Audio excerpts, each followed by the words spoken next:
Welcome to Certification Terminal. In this series of video, we are going to discuss a couple of ITIL question and answers. Let's dive in. What is mandatory to include in the documentation for all processes? Option A, the policy owner, operational level agreement, and set of process steps. Option B, the process owner, process policy, and set of process activities. Option C, the service manager, service contract, and set of work instructions. Option D, the service owner, service level agreement, and set of process procedures. The correct answer is Option B, the process owner, process policy, and set of process activities. This option accurately represents the essential elements to include in process documentation. The process owner is responsible for overseeing the process policy outlines the objectives and guidelines, and the set of process activities details the specific steps or actions involved in executing the process. Option A is incorrect. While documenting processes, including the policy owner and operational level agreement is valuable, the term process steps is not specific enough. Process activities or process procedures are more appropriate terms to denote the specific actions or tasks involved in carrying out the process. Option C is incorrect. While service managers and service contracts are important in service management, they are not directly related to documenting processes within an organization. Additionally, work instructions are typically associated with specific tasks rather than the broader scope of documenting processes.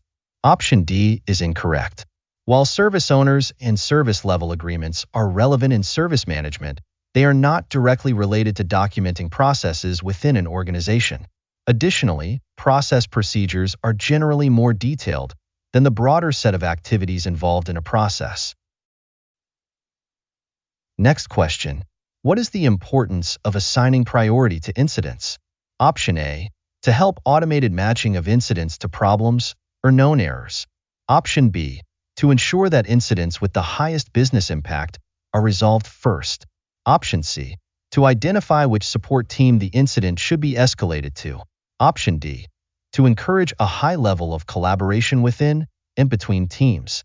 The correct answer is Option B, to ensure that incidents with the highest business impact are resolved first. This option correctly identifies the primary importance of assigning priority to incidents. By prioritizing based on business impact, organizations can ensure that critical issues affecting operations or customers are addressed promptly, minimizing disruptions and losses. Option A is incorrect. While assigning priority to incidents can aid in automated processes, such as matching incidents to known problems or errors, this is not the primary importance of prioritization. Prioritizing incidents based on business impact ensures that critical issues are addressed promptly, regardless of their automated matching status. Option C is incorrect. While incident prioritization may indirectly influence the escalation process by indicating the urgency of resolution, its primary purpose is not to determine which support team handles the incident. This decision is typically based on factors such as technical expertise and resource availability, rather than incident priority alone. Option D is incorrect. While collaboration is important in incident management, it is not the primary purpose of assigning priority to incidents.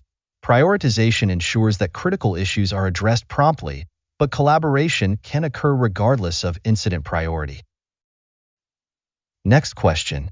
When using a service, what benefits can they take away from you, and what limitations can they place on you?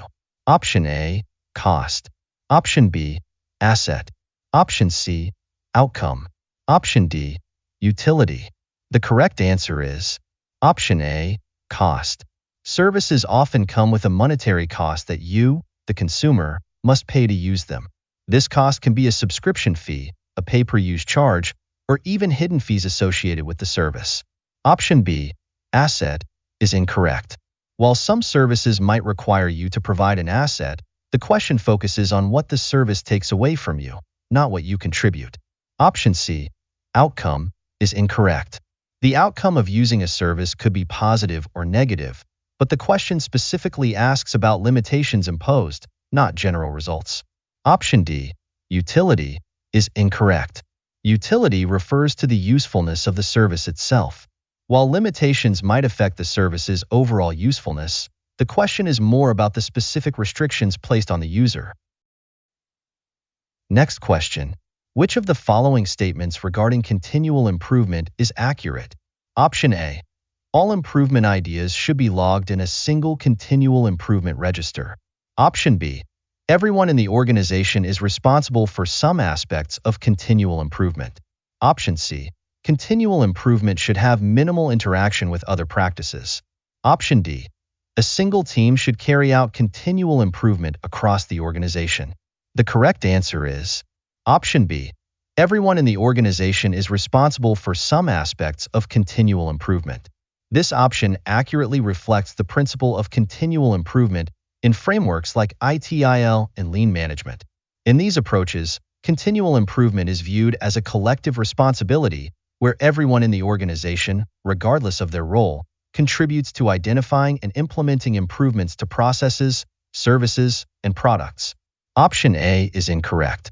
While having a centralized register for improvement ideas can be beneficial for tracking and prioritizing them, it is not necessary for all improvement ideas to be logged in a single register. In many organizations, multiple registers or systems may be used to capture improvement opportunities across different departments or functions. Option C is incorrect. Continual improvement is closely integrated with other practices and processes within an organization, such as change management, incident management, and service level management. It interacts with these practices to identify areas for improvement, assess the impact of changes, and measure service performance against objectives. Option D is incorrect. While having dedicated teams or individuals focused on continual improvement can be beneficial, it is not practical for a single team to carry out all continual improvement activities across the entire organization. Continual improvement is a collaborative effort involving employees at all levels, departments, and functions. Next question. When is it necessary to perform a complete risk evaluation and approval for a standard change? Option A. When an emergency change is requested. Option B. When the procedure for the standard change is created. Option C. At least once a year. Option D. If the change involves a new software version. The correct answer is Option B. When the procedure for the standard change is created. Standard changes are pre-approved, low-risk modifications that have a defined procedure for implementation. When a new standard change is created, a complete risk evaluation and approval process ensures that even these routine changes are assessed for potential issues. Option A. When an emergency change is requested, is incorrect. Emergency changes require immediate action to address a critical issue. While some level of risk assessment might be necessary, the focus is on resolving the urgent problem first. A full risk evaluation would likely occur after the emergency is addressed. Option C. At least once a year, is incorrect. While it's a good practice to periodically review standard changes, a yearly evaluation might not be frequent enough to catch potential issues that arise due to changes in the system or environment. Option D. If the change involves a new software version, is incorrect. While new software versions might require additional scrutiny, not every standard change involves new software, and risk evaluation focuses on the overall impact of the change. Next question. Imagine a company has a specific way they develop, produce, and maintain their products and services. What term describes this overall process and structure? Option A. Practices. Option B. Service value chain. Option C. Guiding principles. Option D. Governance. The correct answer is Option B. Service value chain. The service value chain describes the end-to-end process of creating value for customers through the delivery of products and services. It encompasses activities such as planning, designing, building, delivering, and supporting services, reflecting the overall process and structure by which products and services are developed, produced, and maintained within a company. Option A. Practices is incorrect. Practices typically refer to specific sets of activities, methods, or techniques used to accomplish tasks within an organization.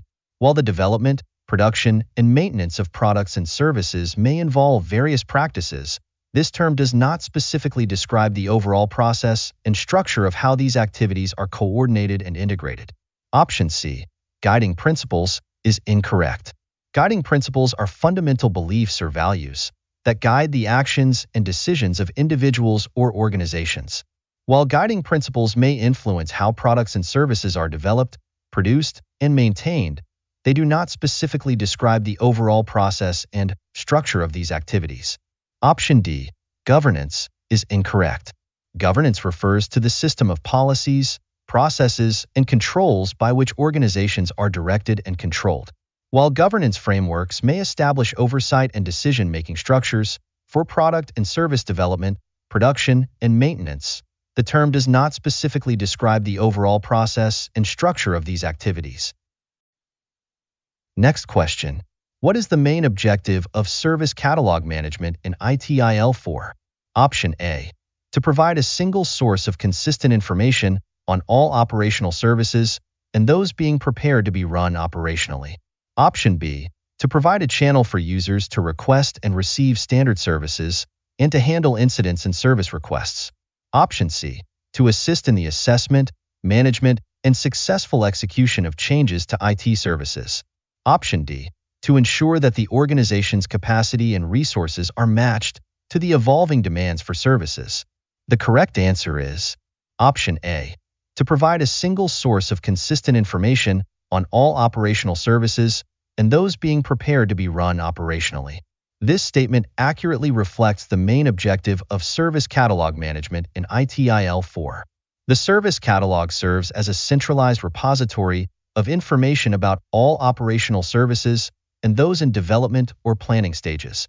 It provides stakeholders with a clear understanding of available services, their components, dependencies, and service level agreements. Option B is incorrect. While this statement describes the purpose of service desk or request fulfillment processes, it does not specifically address the main objective of service catalog management. While the service catalog may facilitate service requests, its primary goal is to provide comprehensive information about services rather than being a channel for requests. Option C is incorrect. This statement describes the objective of change management rather than service catalog management. Change management focuses on assessing, planning, and implementing changes to IT services, while service catalog management focuses on providing information about services. Option D is incorrect. This statement describes the objective of capacity management rather than service catalog management. Capacity management focuses on ensuring that the organization has adequate resources to meet the demands for services, while service catalog management focuses on providing information about services. Next question. What are the three fundamental aspects of the service portfolio? Option A, service pipeline, service catalog, and retired services. Option B, customer portfolio, service catalog, and retired services. Option C, customer portfolio, configuration management system, and service catalog. Option D, service pipeline, configuration management system, and service catalog. The correct answer is Option A, service pipeline, service catalog, and retired services. This option accurately identifies the three fundamental aspects of the service portfolio. The service pipeline includes services currently under development or consideration for future deployment. The service catalog comprises all operational services, providing a single source of consistent information. Retired services represent services that have been discontinued or decommissioned. Option B is incorrect. While customer portfolio and retired services are important aspects in understanding customer needs and managing discontinued services, they are not part of the fundamental aspects of the service portfolio in ITIL. The service pipeline and configuration management system are more directly related to the management and development of services within the portfolio. Option C is incorrect. Configuration management system is a component of IT service management, but it is not considered one of the fundamental aspects of the service portfolio in ITIL. The service pipeline and retired services are more directly related to the life cycle of services within the portfolio. Option D is incorrect. While the service pipeline and configuration management system are important aspects of IT service management, They are not part of the fundamental aspects of the service portfolio in ITIL.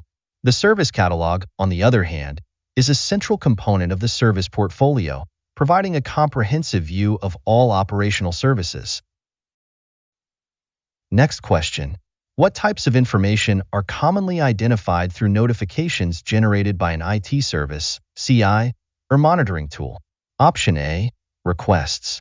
Option B, problems. Option C, incidents. Option D, events. The correct answer is Option D, events. Events are occurrences detected by monitoring tools or systems that may indicate changes in the IT environment or the occurrence of specific conditions. Events are commonly identified through notifications generated by IT services, CIs, or monitoring tools. These notifications alert IT personnel to events such as system failures, performance degradation, security breaches, or configuration changes, allowing them to take appropriate action. Option A, requests, is incorrect. Requests typically refer to formal inquiries or demands made by users or customers for specific services or assistance. While requests may be managed and tracked through IT service management processes, they are not typically identified through notifications generated by IT services, configuration items, or monitoring tools. Option B, problems, is incorrect. Problems refer to the underlying causes of one or more incidents and are typically managed through problem management processes. While problems may be identified and investigated based on incident data, they are not commonly identified through notifications generated by IT services, CIs, or monitoring tools. Option C, incidents, is incorrect. Incidents refer to any event that disrupts or degrades the quality of a service and requires a response to restore normal operations. While incidents may trigger notifications, they are not types of information identified through notifications themselves. Instead, notifications often provide details about incidents, such as their severity, impact, and resolution status. Next question. Imagine you're using a service that takes care of your IT needs. Which of these worries might they eliminate for you? Option A, service provider ceasing to trade. Option B, security breach. Option C, cost of purchasing servers. Option D, failure of server hardware. The correct answer is Option D, failure of server hardware. IT services often include managing and maintaining server infrastructure. This means they take responsibility for the server's health and functionality. So, if a server fails, the IT service would be responsible for fixing or replacing it, minimizing disruption to your operations. Option A, service provider ceasing to trade, is incorrect. While this could be a concern, it's not a risk directly mitigated by the IT service itself. You might still experience service disruptions, even if they don't go out of business entirely. Option B, security breach, is incorrect. Security is an important aspect of IT services, but it's not guaranteed to eliminate all security risks.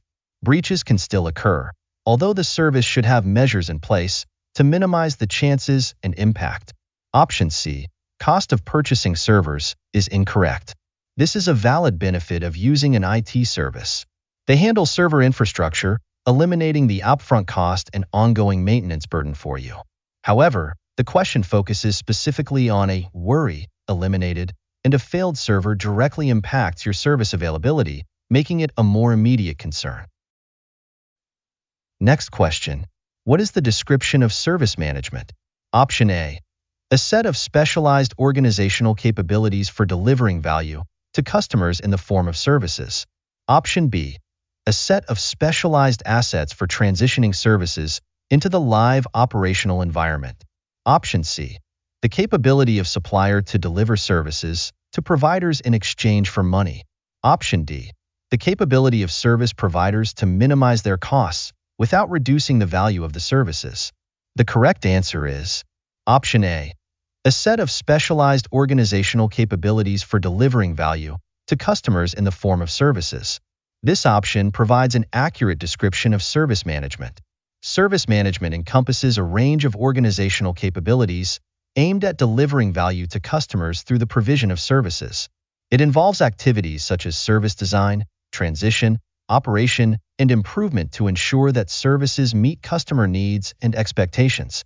Option B is incorrect. While transitioning services into the live operational environment is an aspect of service management, it does not fully capture the breadth and depth of service management as described in the ITIL framework. Service management involves more than just transitioning services and encompasses activities throughout the service lifecycle. Option C is incorrect. This option misinterprets service management by framing it solely from the perspective of the supplier delivering services to providers. Service management involves more than just the supplier-customer relationship and includes activities related to designing, delivering, and supporting services to meet customer needs and create value. Option D is incorrect. This option focuses on cost minimization rather than delivering value to customers, which is a core principle of service management. While cost optimization may be a component of service management, it is not the sole purpose. Service management aims to optimize costs while maximizing value to customers. Next question. What elements are essential in maintaining a continual improvement register? Option A. Improvement ideas that are not being actioned immediately are removed from the CIR. Option B. Improvement ideas from many sources are kept in a single CIR. Option C. Improvement ideas are tested, funded, and agreed. Option D. Improvement ideas are documented, assessed, and prioritized. The correct answer is Option D. Improvement ideas are documented, assessed, and prioritized. This option accurately identifies essential elements in maintaining a CIR. Documenting improvement ideas ensures they are captured and recorded for future reference. Assessing improvement ideas allows for their evaluation based on factors such as feasibility, impact, and resource requirements. Prioritizing improvement ideas ensures that the most impactful and feasible ideas are addressed first, maximizing the benefits of the improvement efforts. Option A is incorrect. This option suggests removing improvement ideas from the continual improvement register if they are not immediately implemented. However, this approach may lead to overlooking valuable improvement opportunities. It's important to maintain a record of all improvement ideas, even if they are not acted upon immediately, as they may become relevant in the future. Option B is incorrect. While consolidating improvement ideas from various sources into a single CIR can promote collaboration and centralize the improvement process, it's not the only essential element in maintaining a CIR. The mere aggregation of improvement ideas does not ensure their effective management, assessment, or prioritization. Option C is incorrect. While testing, funding, and agreement are important steps in the improvement process, they are not explicitly essential in maintaining a CIR. These activities typically occur during the implementation phase of improvement initiatives, rather than in the maintenance of the CIR itself. Thank you very much for watching. Please hit the like button and subscribe to our channel if these questions add value to your preparation. We'll meet in the next video. Take care until then.